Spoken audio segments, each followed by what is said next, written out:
Hello, ഇപ്പോൾ trending ആയിട്ട് പോകുന്ന ഒരു പ്ലാന്റാണ് ബൊഗെയിൻവില്ലാസ്. പക്ഷേ മെയിൻ്റനൻസ് വളരെ കുറവുള്ളൊരു പ്ലാന്റും ബൊഗെയിൻവില്ലാസാണ്. എന്നാൽ ഇത് പ്രൊപ്പഗേറ്റ് ചെയ്തെടുക്കാൻ കുറച്ച് കഷ്ടപ്പാടാണ്. ഈ ഒരു ക്ലൈമറ്റിലല്ല ബൊഗെയിൻവില്ലാസ് പ്രൊപ്പഗേറ്റ് ചെയ്യാൻ ഈസി. ബൊഗെയിൻവില്ലാസ് എപ്പോഴും മഴക്കാല സമയങ്ങളിലാണ് പ്രൊപ്പഗേറ്റ് ചെയ്യുന്ന ഒരു ടൈം എന്ന് പറയുന്നത്. ഈ ഒരു സമയത്ത് നമുക്കിത് കിളിപ്പിച്ചെടുക്കണമെന്നുണ്ടെങ്കിൽ ഇതിൽ കുറച്ചധികം കാര്യങ്ങൾ നമ്മൾ എക്സ്ട്രാ ചെയ്യേണ്ടി വരും.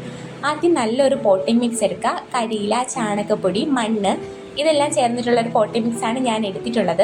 അത് കഴിഞ്ഞ് ഏറ്റവും നല്ല പോട്ടിംഗ് മിക്സ് എന്ന് പറയുന്നത് എപ്പോഴും നമ്മൾ വെള്ളം ഒഴിച്ചു കൊടുക്കുമ്പോൾ തന്നെ അത് ഡ്രെയിനായി കിട്ടും. ഞാനിപ്പോൾ ഈ കാണിക്കുന്നത് ഞാൻ നന്നായിട്ട് കിളിപ്പിച്ചെടുത്ത ഒരു പ്ലാന്റാണ്. പ്രൊപ്പഗേറ്റ് ചെയ്യാൻ എപ്പോഴും മീഡിയം സൈസുള്ള ബ്രാഞ്ചസ് നോക്കി സെലക്ട് ചെയ്തെടുക്കുക. അത് കഴിഞ്ഞ് അതിലെ എല്ലാ ലീഫുകളും ബ്രാഞ്ചസും കട്ട് ചെയ്തിട്ട് നിങ്ങളത് നട്ടു കൊടുക്കുക. നട്ടു കൊടുത്തതിന് ശേഷം ഈ ഒരു ക്ലൈമറ്റിൽ ചൂടധികമാണ്. ഞാൻ പറഞ്ഞു മഴക്കാല സമയങ്ങളിലാണ് ബൊഗെയിൻവില്ലാസ് പ്രൊപ്പഗേറ്റ് ചെയ്യുന്നത്.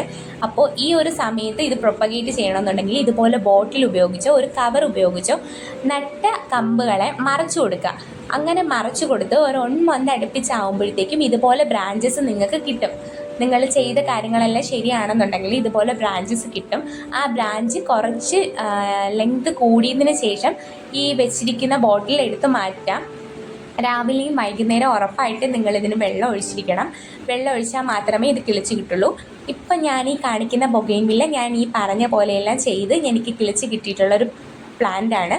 ഇതിലിപ്പോൾ ഒരുപാട് ബ്രാഞ്ചസ് വന്നിട്ടുണ്ട്. അതിനെല്ലാം നല്ല ലെങ്ത്തും ആയിട്ടുണ്ട്. പെട്ടെന്ന് പൂക്കുമെന്നാണ് വിചാരിക്കുന്നത്. അപ്പോൾ ഈ ഒരു ക്ലൈമറ്റിൽ എങ്ങനെയാണ് ബൊഗെയിൻവില്ലാസ് നടുന്നതെന്ന് നിങ്ങൾക്ക് മനസ്സിലായി എന്ന് വിചാരിക്കുന്നു.